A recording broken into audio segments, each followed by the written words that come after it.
Hello students, आज की class में हम इंडियन हिस्ट्री के सोर्सेस को डिस्कस करेंगे। दो टाइप के सोर्स हैं, archaeological and literary. Archaeological source का पार्ट होते हैं inscriptions, coins, material and even जितनी भी बिल्डिंग्स आज के टाइम पे अवेलेबल हैं हमारे पास, जितने भी मॉन्यूमेंट्स हैं एंशिएंट, मिडिवल, मॉडर्न के, वो सारे आर्कियोलॉजिकल सोर्सेस का पार्ट होते हैं। ठीक है, आपको पता है कि अशोकन हिस्ट्री एक बहुत बड़े हिस्टोरियन है आर जी भंडारकर, जिन्होंने अशोकन हिस्ट्री टोटली इंस्क्रिप्शन के बेसिस पर लिखी है। दूसरा, और हाँ, आर्कियोलॉजिकल सोर्स ज्यादा ऑथेंटिक माने जाते हैं अगर हम कंपेयर करें लिटरेरी सोर्सेस से। लिटरेरी सोर्सेस, क्योंकि कई बार ऐसा हुआ है कि लिटरेरी सोर्सेस को जिन लोगों ने लिखा है वो सिर्फ राजाओं को खुश करने के लिए लिखा है, इसलिए उन पर हम ज्यादा बिलीव नहीं कर सकते। लिटरेरी सोर्सेज में इंडियन लिटरेचर, फॉरेनर लिटरेचर है। इंडियन लिटरेचर जो है उसमें रिलीजियस लिटरेचर है, नॉन रिलीजियस है। रिलीजियस में कौन से आएंगे? जितने भी रिलीजन के अभी तक हमारे पास लिटरेचर हैं, चाहे वो हिंदुइज्म के हों, चाहे बुद्धिज्म के हों, चाहे जैनिज्म के हों। नॉन रिलीजियस में ग्रामर के जितने भी सोर्स हैं, आपने बहुत फेमस बुक के बारे में सुना होगा, अष्टाध्यायी, जो कि लिटरेरी सोर्स है बट वो नॉन रिलीजियस सोर्स है। वहीं कुछ लॉ से रिलेटेड बुक हैं जिसमें धर्मसूत्र, धर्मशास्त्र, मनुस्मृति, जितनी भी बुक्स हैं वो नॉन रिलीजियस टेक्स्ट का पार्ट है।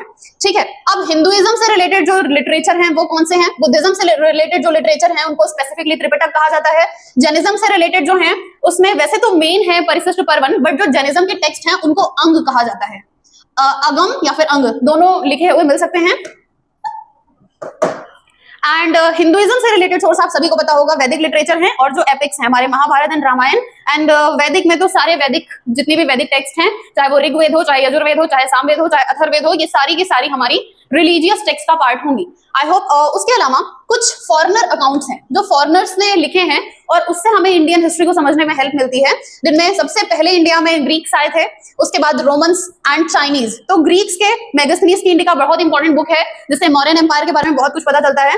वहीं रोमन अकाउंट्स में पेरिप्लस ऑफ द अरेबियन सी बहुत इंपॉर्टेंट बुक है जो, और जियोग्राफिका है, और साथ ही साथ नेचुरल हिस्टोरिका। ये कुछ इंपॉर्टेंट बुक हैं जो हमें हिस्ट्री, एंशिएंट हिस्ट्री के बारे में बहुत डिटेल इंफॉर्मेशन देती हैं। चाइनीज अकाउंट्स में फाहियान है, हुएनसांग है एंड इत्सिंग है। ये सारे जितने भी ये सब ट्रेवलर्स थे, इंडिया में आए और उन्होंने, इनका हम अकाउंट ऐसा बिलीव करते हैं कि ये बायोग्राफी होगी, इन्होंने जो भी लिखा होगा इंडिया के बारे में लिखा होगा, बिकॉज ये ट्रेवलर्स थे। इनके अकाउंट्स काफी इंपॉर्टेंट हैं उस पीरियड को जानने के लिए। तो आई होप आपको क्लियर होगा आर्कियोलॉजिकल एंड लिटरेरी सोर्सेज में क्या डिफरेंस है और कौन से लिटरेरी सोर्सेज के पार्ट होते हैं। Thank you.